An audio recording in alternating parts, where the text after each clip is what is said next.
Hallo miteinander, I'm Gesh86 and this is Blackthorne. The day has finally come. We're about to face our arch nemesis, the murderer of our father and the enslaver of our kin. There he is, lurking in the shadows, Sarlac. Now of course we can't just go and shoot them all up, we've gotta have a little chat with them first. Now I've gotta admit I really like this conversation. It's got a lot of big words in it. Especially in the line coming right up. I'm going to crush you and spit on your bones, boy. Really like that one. But the question is, can Sarlac back it up? We'll see. We'll see. Now let's start this dance. Basically, Sarlac has 4 different attacks at his disposal. He will punch you if you get too close to him. Sometimes he'll also teleport right in front of you to punch you. Apart from that, he charges up a yellow spell and shoots it out at you. Avoid that one like you would normal gunfire. His blue spell is probably the hardest to avoid.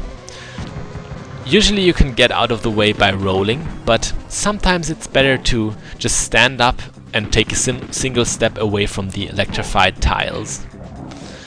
And last but not least, we have Tuul and Vince from Ghostbusters throwing down fire bombs at random.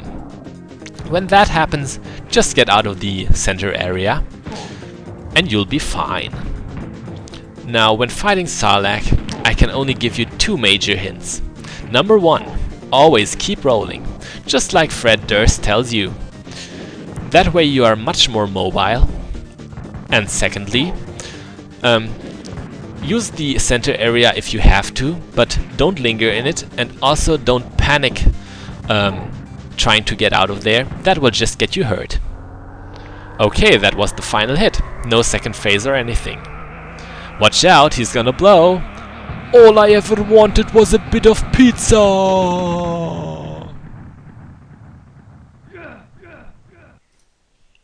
And that's it. We've beaten Blackthorne. Now there's one other thing I want to mention about the final fight. I really enjoy fighting Sarlac. Must have fought him like 100 times or so. It's just that great of a fight. But one thing I only noticed throughout the LP, the fight is really short. It's only like 75 seconds long or so. It was always much longer in my mind. Very strange indeed. But it doesn't matter now. What matters is that we've freed our land and that we've reclaimed our throne.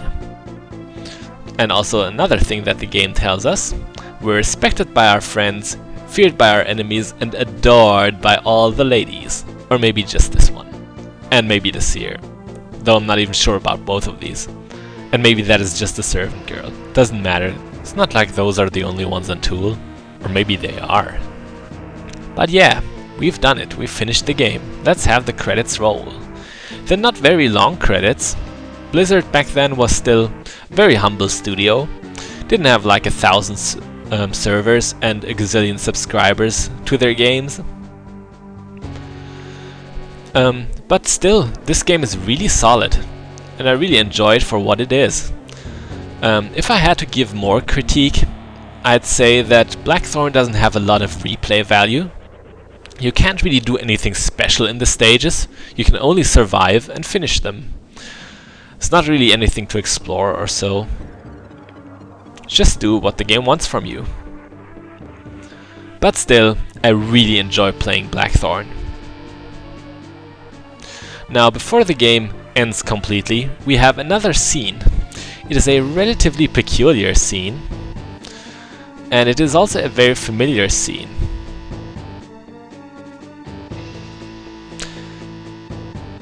There it is, remember this? This is the street from the beginning, the street in Africa. But something is not right. Something is in the air. Something is afoot. Oh no, it's a Grag, and he's on Earth. Well, if that isn't foreshadowing for Blackthorne 2, I don't know what is. You know, Blackthorne 2. That even after 18 years we never got. But I've already talked enough about that. For now, I hope you enjoyed watching this Let's Play as much as I enjoyed making it. I'm Gesh86, see you on the next LP. Bis bald!